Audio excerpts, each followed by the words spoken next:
I'm Greg Gutfeld with Kimberly Guilfoyle. Juan Williams, Eric Bowling, and a Peapod is her sleeping bag. Dana Perino, La 5.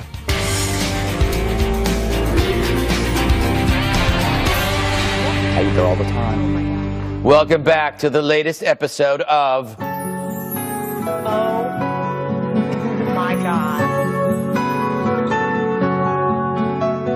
Yes, it was Rachel Maddow's Y2K. As we sit on the brink of a nuclear showdown with North Korea, this manic mouthpiece fixates on a 12-year-old tax return belonging to Trump, and boy, did she sell it like a timeshare in a Florida swamp.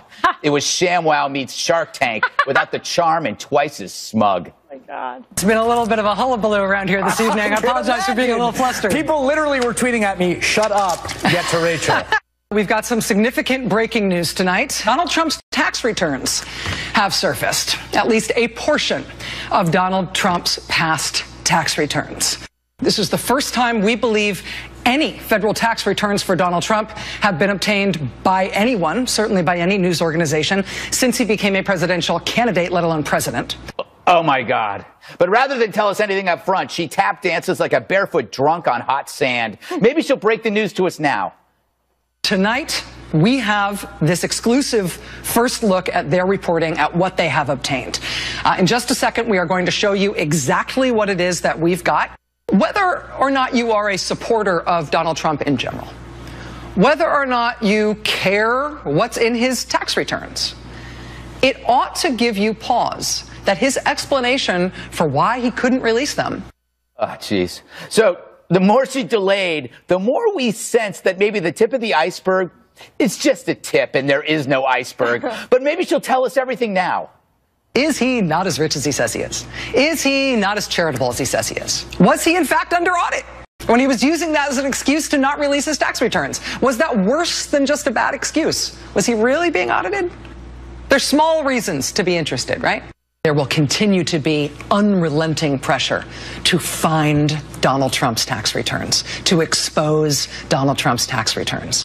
And I am sure it is only the start, but it's a start. And our little piece of it, we just got it. We'll go through it next. Next. What is wrong with her? A hybrid of Alex Jones and Alex Trebek, all trick, no treat. Let's give her one more chance. Let me give you the basics. Aside from the numbers being large, these pages are straightforward. He paid $38 million, looks like $38 million in taxes. He took a big write-down of $103 million. More on that later. If you add up the lines for income, he made more than $150 million in that year. Mazel tov. So that's it? Talk about a big fat zero, or 6 zeros with a 38 in front of it. Trump paid $36 million in taxes at a tax rate higher than Obama, Comrade Bernie, and MSNBC. I salute you, Maddow. The Pulitzer is in the mail. What's next? Will you be revealing Steve Bannon's disturbing ankle tattoo? I hear it's a dolphin. Huh? So when America hears this news, what do you think they think? Outrage, scandal? No, they think, wow, Trump's rich. Who knew? So how did Rachel fall for this? Trump set it up by fueling the intrigue. Remember when the Roadrunner would paint a tunnel entrance on a rock formation so the coyote would slam right into it? Trump just did that to Rachel. He baited the trap for months, pretending that somewhere lurked the Ark of the Covenant. And now MSNBC has to peel Rachel and her smirk off that stone wall. Trump wins again by the left simply losing their minds and their ethics and their dignity and their self-control. It was awesome. So, Eric. Thank you. Thank you for coming to me first. Do you think she was right to milk this for all it's worth? I think she did what she does. She was milking it. She was, as media called, she trolled everybody. Yeah. But it was hyped. I'll be honest with you. I tuned right in, at the top of the show, and I was waiting, The problem is she sold it as historically unprecedented, yes. Right? And then we get this, and in the aftermath, it's been compared to the Oscar fail by Warren Beatty. It's been compared to Steve Harvey's Miss Universe. It's been called a televised suicide career. Man. But if you look at it this way, she made the story from Donald Trump's tax returns to Rachel Maddow's massive fail. Right. The question is, was this an exquisite setup by Donald Trump? Mm-hmm. Because when you really take the tax return apart, it's great for him. Yeah. He paid 25% a rate of 25% federally. That's not state. That's not local. That's massive tax burden. Higher than Barack Obama paid, higher than Mitt Romney paid, higher, as you point out, than Bernie Sanders, higher than anyone. And you have to say, if it is, like you said, did Trump just paint the tunnel in the front of a rock formation? It feels like it, seems like it. I was waiting to see what the left would do, or I was waiting to see what the rest of the MSNBC crowd would do. So I got up early and I watched my friend Morning Joe. Yeah. He took the day off. So, Scarborough, good job. If you're ever going to take a day off, take this morning off. He was under his covers in his Snuggie. Exactly. Kimberly, I felt bad for Geraldo because he started trending immediately. Because of Capone. They kept comparing it to the vault, and I'm going like, maybe Geraldo finally can lose the vault. It's now Maddow's returns. People were writing that on Twitter, so I was live for this national massacre. I don't know what was going on. So they said, run upstairs, downstairs, doing O'Reilly with Dana. They said, go up and do Tucker. So I sat there with one earpiece and listening to her, one earpiece listening for like the big reveal. And all my texts. And Dana's text back and forth, and we were just like cracking up. And then just waiting for it, I'm like, wow, so this is a Fox News alert. Donald Trump is really rich. I mean, I'm like, he wins again. And so then the guy that came on that was like, hey, I didn't do anything wrong. Somebody just stuck it in my box. I'm like, okay, that's like, who has like a box anyway? You mean your email? Like, how did this happen? So then he says, well, maybe it was Donald Trump who did this. Yes. He said, and he also may have leaked the nude photos of his wife to the Post. So that was the big breaking news on Rachel's show. I was like, wow, this is unbelievable to me. I loved it. Dana, she seemed a bit frazzled, and I'm wondering if as it was moving forward, she realized she didn't have anything. Yeah, and she started I got that sense. Yeah. I had never actually watched her show. Yeah. I had actually never watched an entire 30 minutes. We got to 9:38. Yeah. And Peter's like, can we go? He'd had and enough. Jasper's like, well, we got to get out of here, Mom. She really knows how to bury the lead. And you did get a sense that as she's doing, she's like, maybe no, it's not going to be that big a deal. Yeah. And but here's the thing. If the tax returns had been mailed to somebody here, right, we'd have done a story. It might have looked a lot different. Would we have hyped it? I don't know. Maybe not as much. But, I mean, people in show business do this kind of thing. I don't think that any... Yeah, but you could sense at the beginning that it was going bad. Poorly. Because they had overhyped it so much that it was like... What did you have... You're an editor. Would you, in your former life as magazine editor, would you have led with the number? Yes. Yeah. And I said, look, and then I would have laughed about it. I don't know, Juan, was this a good idea? Should they, to lead like that? I mean. No, I was just, I didn't see the show. So I was watching your lead-in tonight here on the 5, and I was starting to yawn. I mean, it's boring. I was just like, what is going on? It wasn't boring. It wasn't boring. It was like crazy conspiracy stuff, too. I don't like conspiracy theories on either side. I've never seen left conspiracy theories like that. At one point, I tweeted, who's on first? I don't understand. Like the Russians and the Cyprus and the Greeks and the whatever. The way it struck me, it was just like blah, blah, blah, blah, and there was no there. But I will say, to my mind, I mean, the effect, if there's a genius to Donald Trump, the genius here would be it distracts from everything else that's really going on. That's what Rob Reiner said. And it also, even just staying to the tax issue, he still hasn't put out his tax. We're talking about 10-year-old taxes and just a portion that was revealed on the Maddow show. He never said that he was under audit for 2005. And this thing about he paid 25%. He paid the alternate minimum tax. That was the least he could pay. Well, everyone does. But I'm more saying, than you have to. No, but the point is, the thing about that is it's $31 million and I'm saying this guy took such a big write-off. I think he claimed millions in losses. I can't remember exactly how much. 100 million losses. And America just saw. And we know that the New York Times had revealed some little bit of another tax return back in the 90s, and in that one, he took $916 million. This is supposed to be a great businessman. You're reaching. This is I'm not. This is what he did. This is what we know. But it's all relative. And it's all legal. Yeah. It's all legal. Yeah, but what I'm saying CNBC went after this is not the oh my God. CNBC went after MSNBC. That's like a sister going after her brother. Hey, we have this sound on tape. Donald Trump, as you know, is going to be with Tucker Carlson tonight at 9 p.m. for, I think it's a full hour, I'm pretty sure. Although who knows? I don't want to over promote it for 24 hours. Wait, it could be historically unprecedented. Exactly. Tucker will have the first page. He has Donald Trump's seamless history, I believe. All right, so we have sound on tape of Donald Trump reacting to Rachel Maddow's so-called scoop. I have no idea where they got it, but it's illegal, and you're not supposed to have it, and it's not supposed to be leaked, and it's certainly not an embarrassing tax return at all, but it's an illegal thing. They've been doing it. They've done it before, and I think it's a disgrace. So he just comes out of this smelling like a rose. Winning. I don't think he smells like a rose because, I mean, the one thing that the left had to say about this that actually I think is substantive is, hey, he reacted right away. Apparently the audit's not a problem, so why is he refusing to release his tax returns? Maybe he is trolling them. He just set them up. Brilliant. Yeah. And I mean, to the point of that CNBC article was scathing about what Rachel Maddow did. He said, you helped Donald Trump. What would you do if you were her tonight? You know, I wonder what she'll do. I would watch Tucker. Well, that's what I usually do. That's why I'd never seen her show. You were watching me a little bit too, didn't you say? You know what this felt like, though? Yeah, we went in the break. So rather than in her A block, she came out and she didn't show the first page, basically the money shot. She didn't show it right away. What she did was she took you through these conspiracy theories that Dana referenced. Through, you know, he bought a home, he sold it, but the person he sold it to was Russian. A Russian oligarch. Trigger words. And then they start trying to pull at these strings that, frankly, had no substance. I mean, I've done this for years. But that's how I feel about conspiracies on the right, too. I think I hear something. But it must be the wire in my head. They don't. If you listen to everything she said with this bank, with this banker, with Kelly, brought Kellyanne Conway into this in the A block. And Wilbur Ross. Before they even tell you what the numbers are, it felt like someone had pulled her aside and said, hey, by the way, these aren't really bad numbers. And in between her getting the numbers and tweeting about it. She had to write all that stuff. She needed I did have a little flashback. When I worked at the Justice Department as a spokesperson there, I was assigned to the tax division as one of the divisions I had to do this answer press calls for.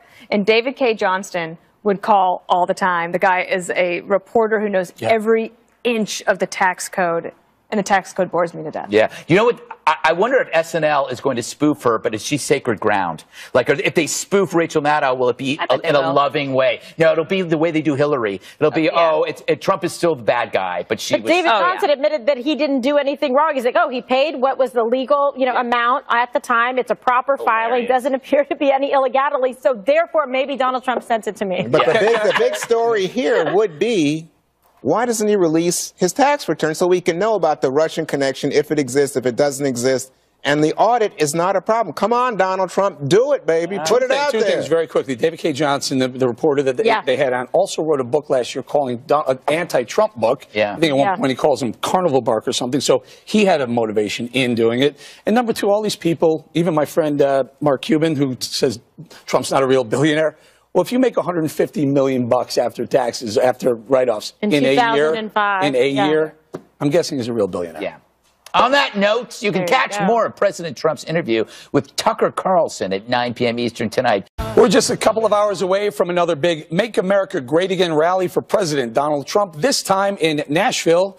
But before heading to Tennessee, the president visited Michigan, where he praised the great workers of the United Auto Industry for being the backbone of the American labor force. America will be respected again, and you as workers will be respected again. I ask you today to join me in daring to believe that this facility, this city, and this nation will once again shine with industrial might. I'm asking you to place your faith in the American worker and these great American companies. May God bless the American worker. So guess who attended the Michigan event today? The U.S. car company CEOs, but also the unions. Trump has a never before seen before to bring both groups to the table. The result, a better business environment for both. It brings the unions and the CEOs together. Right. So the companies bust in the workers from various plants around. That's kind. Yeah, they want to show support to Donald Trump at a moment when he's president of the United States and has power, especially power over these fuel standards that they hope to have decline. They set an agreement with President Obama. They've added jobs with the standards in place, but now they're thinking, hey, especially when it comes to the trucks, we could do possibly better if we didn't have to make the changes. It'd be cheaper. So, yeah, there were union people there. Dana, we heard things that I think both the CEOs and the union workers could bite into, sink their teeth into. Well, sure. Well, and actually, they are united in terms of wanting to make sure that their companies are successful. So I think that made a lot of sense. I do think that the policy element of this is really interesting and something that is getting, he's in his element there. And so they're loving it, and that's great. But the policy development of trying to say, let's step away from these Obama standards. It wasn't just from an environmental standpoint, it's a safety standpoint as well. So the car companies saying, the more you try to push us in this direction to increase miles per gallon standards, and the physics just aren't there to uphold safety standards that we all want in our country as well. I think that actually didn't get as much attention as it maybe should have. KG, he's going to head to Nashville, Tennessee tonight. I think he's going to talk health care there. Yeah, well, listen, this is what he needs to do. Nobody sells things better than Donald Trump, right? I mean, he was able to sell himself and connect with the movement that was powerful and took him straight into the White House. Here, he's really going to need to, ramp it up to be able to get conservatives to get on board, to get the votes that he needs. And he's going to have to use the people out there that put him in office to create a groundswell of support. I think it's a smart strategy. I also think it is a necessary strategy, and he is the best person to do that job. So, and also, I think, he really shines in terms of being able to be out in the field. He is his own best field game. You know what I think, though? I think he's going to Tennessee, Kimberly, because he's trying to demonstrate that he will put pressure on Republicans who don't back him on the health care deal. That's smart, though. Yeah. Well, that's what I think. He's got to show he's going to put the pedal Turning the page a little bit? Yeah, I think, why do these rallies matter? It's because Trump is showing that if the media in the entertainment industry and academia won't afford him the honeymoon that other presidents have, he has to make his own honeymoon. Like, remember, Obama never had to do this because he had a built-in honeymoon. It was called the media. He didn't have to. It was the whole time. Yeah, he didn't have to please the American people. He had the press in his pocket.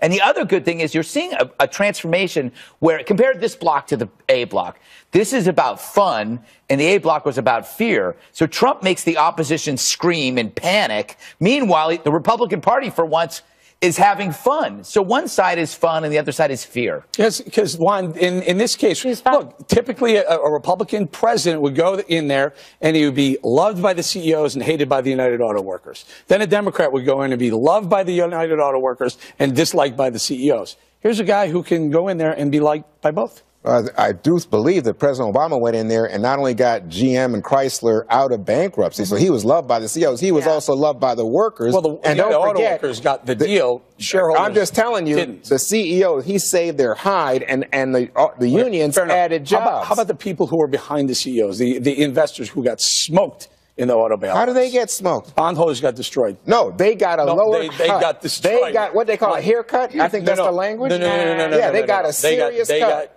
Serious. A serious cut. But guess what? In terms of the CEOs and the workers, they made out. I mean, the bigger problem here, I think, for Donald Trump are things like promising, oh yeah, we're going to build a pipeline. We're going to do it with U.S. Steel. Hold on. No. We're not going to. You don't have to use U.S. Steel. It's the same thing with the coal miners. Oh, yeah, we're going to go in there. We're going to return your jobs, coal workers. Meet Greg Gutfeld and automation coal miners. Did I miss the memo? Did he say you don't have to use American pipe? Yeah, you might have missed the memo. I think I did miss that memo. Any final thoughts? I would say that presidents that go out and try to campaign for their policies are making good choices. And interestingly, like President Obama gave 58 speeches on Obamacare the year before it passed. So he had to get out there as well and try to sell it. Though the media might have helped him, but he still had to lean on those members of Congress in order to get the votes. And celebrities. Bush had to do it in 2001 in order to get the Bush tax cuts. He tried in 2005 on Social Security, and the members weren't there. And so President Trump has to keep these members all together, and pressure on them, I think, is smart. Okay. At this point. We'll leave it right there. Are Democrats becoming a party of extremists? Yes. Well, according to an article in Politico, they just might be. Quote, in the nearly 2 months since President Donald Trump was sworn in, a self-described resistance has emerged at mass marches, energetic protests, and raucous town halls from coast to coast. Will the resistance become the left's counterpart to the right-wing Tea Party? The resistance is starting to force the Democratic Party toward its extremes and away from long-held norms of bipartisan give and take. Need more convincing? Here are some examples of the hysteria from the left. I think that if we do the investigations, that we will find the connections, and I do think that impeachment will be necessary. We're at a time of increased fear in our country. Because of Donald Trump? There is something seriously wrong when mendacity has become the norm. There is something seriously wrong when law-abiding citizens are afraid to leave their home. There is something seriously wrong when hate crimes are surging. What has he created? He's created nothing except chaos. Scum. All right, what a hit parade that was. Okay, so if only that was recorded. Okay, Greg, care to repeat what you just said? I was talking about a certain person that betrayed a friend. Cory Booker betrayed Jeff Sessions when Jeff Sessions was up and actually tried to stop him after claiming he respected him. So I have no respect for Cory Booker. And I added that to what end, because he was going to get confirmed anyway. And he was co-sponsoring a bill with Sessions. Yeah, it was just disgusting. But you know what? I added it was inexcusable. But let me get to an extremist is someone who recasts violence as protest. And that's what you're seeing right now, that somehow the same people who think words are harmful are now making an excuse for physical violence, as we've seen at various colleges where a professor is sent to the hospital with a sprained neck. And this all starts with the antipathy towards civil society. Once your party becomes the party of anti-law enforcement and you embrace the politics of looting and rioting in New York City and Oakland, you elect Trump. Because Trump became the law and order president. So it's on you. The more extreme you get, the more the Republicans win. Can I just add, though, that you can keep that extremist group small if you don't give them any fuel. Yeah. And this Obamacare debate is, unfortunately, Ryan Care debate is giving the extremists. You just got off your talking point. Well, no, but here's the thing. So these town halls, right? They're organic, they're real, but they would die if the Republicans came with something that was better than Obamacare. But what they're basically doing is they're giving the extremist left the same thing you gave the Tea Party, something to fight for. Right? That's what those town halls were for in 2009, 2010, and that's why the House flipped. Take that out. Get that fuel out there. Douse that fire with some good, real conservative health care. But they're going to protest more conservative. I don't think they will. Yeah. If it works, if it brings their prices down, at some point they go, wow, I have a better insurance bill now than I did before. I'm not going to protest this. But right now, that's not the case. So, Dana, what do you think? Is it the counterpart to the Tea Party? Well, it depends on if they can channel something into policy rather than just the personal. So they can't stand the person who became president, and they haven't been able to rally around one specific policy. So, like, the Tea Party was really focused on Obamacare, and there's lots of other reasons for that group coming together, but that was their focus. They weren't successful in denying its passage, but no Republican voted for it, and I think that was important. But you also really see this in academia.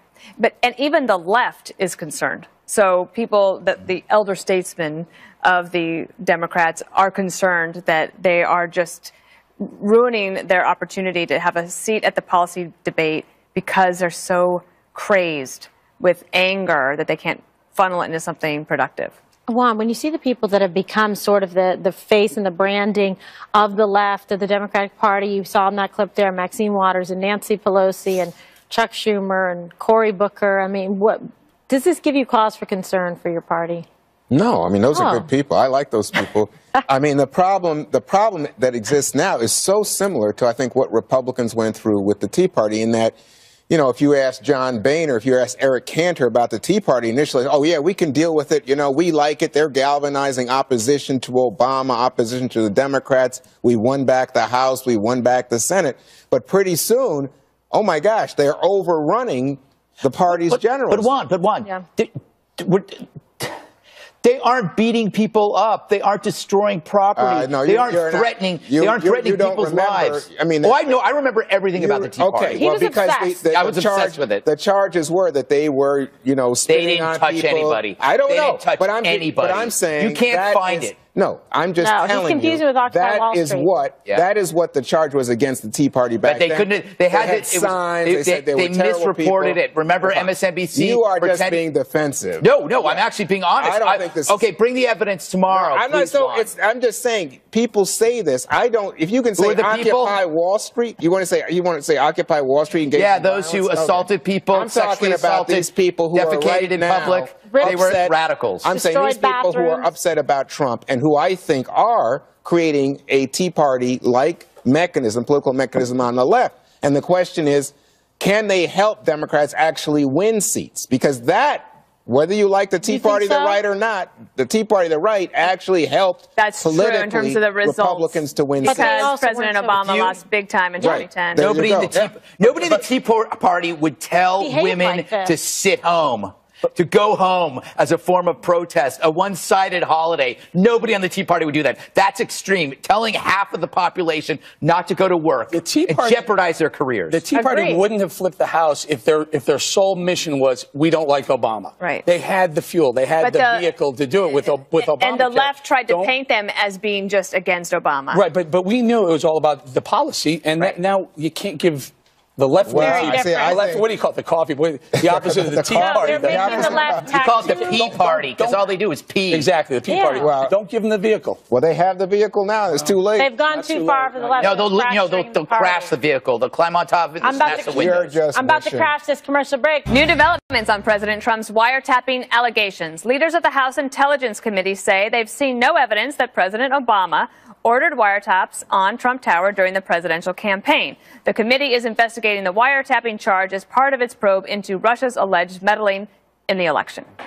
We don't have any evidence that took place. I don't think there was an actual tap of Trump Tower. Thus far, we have seen no basis for that whatsoever. President Obama wouldn't physically go over and wiretap Trump Tower, so now you have to decide, as I mentioned to you last week, are you going to take the tweets literally? And if you are, then clearly the president was wrong. But if you're not going to take the tweets literally, and if there's a concern that the president has about other people, other surveillance activities, looking at him or his associates, either appropriately or inappropriately, we want to find that out. But President Trump is sticking by his wiretapping claim. But wiretap covers a lot of different things. I think you're going to find some very interesting items coming to the forefront over the next 2 weeks. Meanwhile, FBI Director James Comey will testify before the House Intelligence Committee on Monday. Also, Comey is reportedly expected to reveal whether there's a criminal investigation into potential Trump campaign ties to Russia, perhaps as early as today. Greg, as soon as I heard the president say that we might hear more in 2 weeks, I thought, oh no. That means that the media will chase it for another 2 weeks. By the way, you look great in white today. See? Oh, thanks. Yeah, remember? Because you wore white yesterday, and I said you wore white, and you were upset. No. Oh, that's cool. No, that's actually not what. That's exactly what happened. You cried during the break, and it was embarrassing. Look, you know. I wish I could cry because my dry eyes are bugging me. See, she's crying about her eyes. The left and right are on equal footing here. The left thinks Putin rigged the election, and the right thinks Obama bugged Trump. So have an investigation simultaneously on both and have Judge Judy oversee it. But does the right really believe that President Obama ordered wiretapping into Trump? Like, I don't know if the right really believes that. So, look, I've been taking the task for defending Donald Trump for a lot of things. I will tell you, I never took it that President Obama walked over to Trump Tower and wiretapped the Trump Tower. Nor did I take it that he demanded that the Trump Tower get wiretapped. What I do think happens, and we know, first of all, that Trump Tower was surveilled. To what extent, we don't know. We still need to find that out. Who was surveilled at Trump Tower? Allegedly General Flynn, maybe others as well. We'll find out that as well. Let's find out why. It had to be ordered by somebody if it was done legally. Had to be from the FBI, CIA, Justice Department. And if they did, why did they choose to do that? Was it at the behest of the president? And I think that's where Donald Trump is going with it. And I think that's where he's getting in trouble because he's named, Obama rather than saying the Obama administration. Well, yes, precision is important if you're going to make an allegation like that. And Kimberly, the White House also asked Congress to investigate. So then you put it into the prosecutor's lap, in this case, the chief intelligence officer, to do an investigation. And so Devin Nunes comes out today and says, I don't see any of that. Right. But he also said that communications from Americans, including Trump, it could have been picked up from ongoing surveillance of foreigners. So perhaps there was, and I was trying to describe this before, like last week, more of an incidental collection in a larger net that was cast in terms of that area and might have been picked up if they were surveilling foreigners. Now, isn't that convenient, right? I mean, it looks suspicious. It sounds suspicious. That's why there has to be an investigation here, but there has to be some clarity and some closure on this because it's a very serious allegation, and you do want to know if perhaps something like this was going on because it would be, you know, a huge problem. You want to know criminal who ordered nature. It. That's the point. You want to know who went to the FISA court to order it. What was Which the genesis the president of it? could find out if he were to ask them, right? Instantly, he has the right. If he wants to reveal if there was a FISA order, he can do it. But if there wasn't, that's even more problematic. Well, but there's no evidence that anybody was being illegally wiretapped, Eric. And so you guys, I mean, it looks to me like on this, you know, snowy day in New York, you guys are like on a skating rink, you know, trying to get your balance and make excuses and skating around. But what do you you're mean? not, because you're all trying to make excuses for the fact that the president of the United States made this outrageous allegation, and even Devin Nunes, head of House Intelligence, who was on the Trump transition, is forced to come out today and say, we don't see any evidence of this. Was there surveillance on Trump Tower? Can we agree on that? We don't know. Well, hopefully we'll get more clarity because there will be that hearing on Monday, as well as Neil Gorsuch, the Supreme Court nominee. So I forgot about him. I forgot about him. He's been just shaking. The New York Times didn't forget about him. They wrote a piece about him today. But we're going to have more about that, of course. Is Joe Biden changing his tune on President Trump? You may recall during the campaign, the then vice president took shots at then candidate Trump. And just a few weeks ago, Biden also warned the new president about taking on the media and criticizing judges. But yesterday at a press conference at the University of Delaware, the former vice president was asked whether President Trump deserves a chance to govern. First of all, I really like Joe Biden. And I think here he's just being honest and decent and saying, give him a chance to govern. I think that, you know, he's acting, vice presidential, right? I mean, he's being reasonable, and I think people should. They're so busy being hysterical that they're losing any kind of credibility in the arguments that they're making because mass hysteria has erupted, 56 some days into this administration. Well, Eric, he's not asking for him to go out to the schoolyard, which is what he was asking. He said he would beat him up. But you know what, Joe, I agree with Kimberly. For a long time we've said Joe, you know what Joe is? Joe Biden is the anti-Hillary Clinton. Yeah. He's real. She was completely fake. He would have done a much better job running for president. And there's proof right there. I mean, they should have ran him. I love that comment. He's a great guy. You guys would have gone after him as Uncle Joe. That is not true. Do you not remember what we said on this show? We've always let me hear from Dana. What do you think, Dana? Well, I think he's a gentleman, a public servant, and a patriot. And also, President Obama is trying to do what he's seen President Bush do, which was to be quiet and to give his successor a chance to settle in, and we'll be there on the other end of the phone, well, maybe not by wiretap, if in case there's any advice needed. But I also think that Joe Biden is one of the party elders who is concerned about that left fringe that is growing and that they are not going to be able to win elections if they continue down that road. Yeah, I think that's the key point on the Tea Party stuff. So do you like Biden? Or that was my point. The thing is, like, he is a relic of the past, and that's why he probably didn't run, because Hillary was all about identity politics, cheering on victimization. I never really saw them do that. And what were the three things that catapulted Trump was patriotism, national security, civil behavior. Those are all bad words on the left. They're very anti-law enforcement. They think you have to be stupid to be proud of America, and he's a relic when compared to that. So now, I've said this before, the Republicans went in the opposite direction. They chose a centrist and not an ideologue. The Democrats are facing the same choice. And I've said, do they go and embrace a Jim Webb, or do they go real left and become Jim Jones? Well, that's the problem. They're going left. And they pushed Hillary because they wanted the first female president, and they could have had a strong run with Joe Biden. They blew it, and he also loves to do midnight swims. Wow. Well, it's widely All of a reported. sudden, it's St. Joe here at Fox News. One more thing. You love when they lose. OMG, Dana. All right, so we talked a lot about this winter storm that hit the East Coast. But I want to bring attention to the wildfires of Kansas, Oklahoma, and Texas. They've been raging all last week, destroying hundreds of thousands of acres in those 3 states. The ranchers are now returning home to survey the damage. There's a lot of it. The governors have declared states of emergency and disaster in their own states. As they come back, listen to what some of these ranchers have found. I had less than 3 minutes. That wind was blowing probably 60 or more. Got in my pickup and was able to get out of there. And just that quick, everything is engulfed. It's a war zone. The gentleman I delivered today, he lost about 35 cows and about 20 calves, and he lost all of his pasture, his fences. It's pretty devastating to come home, find your home gone, or find your work gone. And all of those people so stoic and facing this very real problem, so keep them in your thoughts and prayers. Absolutely. Eric. Okay, so we heard President Trump today talking to the U.S. auto industry. Take a listen to this soundbite.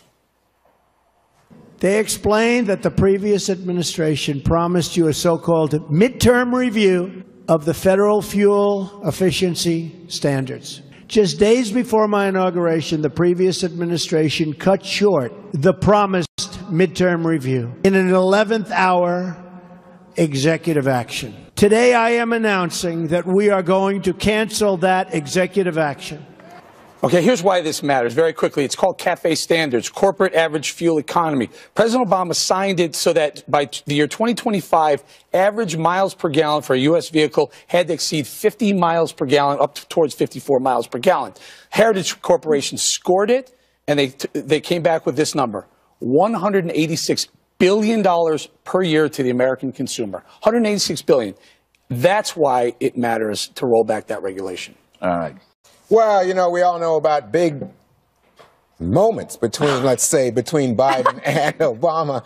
But check this out, you know, because everyone loves Biden-Obama memes. Well, apparently Joe did too. Yesterday it was revealed his favorite meme is one where the former VP is expressing his love for Obama. One of the most popular funny captions that's been invented says, "See, doesn't this feel right? Joe, I'm not leaving my wife for you." And then Joe says, "You said we'd be together for," and Obama says, 8 years. I said 8 years. Gee whiz, still waiting for Trump-Pence memes to emerge. Well, you know what? That was really entertaining, reading memes. All right. A big time. I hate these people. Aside from people reading memes, you know who I hate? People in yoga pants not doing yoga. People wearing yoga pants at the airport. People wearing yoga pants when they're shopping, when they're drinking. Yoga pants are for yoga. And you know what I also don't like about yoga pants? That the people that wear them are usually hysterical over the environment. Well, get this. You know what yoga pants? They're made primarily of microfibers, plastic, which actually harms the sea life. Little fishes die because of your yoga pants. Oh, my God. So if you are into the environment, Miss Yoga Pants, take off your pants and wear some cotton and save the darn country, to save the world. Dudes in yoga pants. Dudes in yoga pants. What a weirdo. Most men don't complain about women in like fitted, nice. boy. You know. Well, it's because you're Kimberly Guilfoyle. Oh, wow. But the fact is, yoga pants, you're not, when you go to the airport, dress like a human being in public. Wear pants. Wear a jacket. Wear a shirt. You're not going to the gym. Wear some shoes. And don't bring a giant pillow. And don't have a man bun. All right, that's it for us. They're yelling at me. Oh, man buns. I hate man buns and memes. Special report is next. Don't miss Bret Baier's exclusive interview with Senator Chuck Schumer. Yes, we've been waiting for that. He's going to cry. I think Chuck's going to cry. Chuck's going to cry. Directly ahead.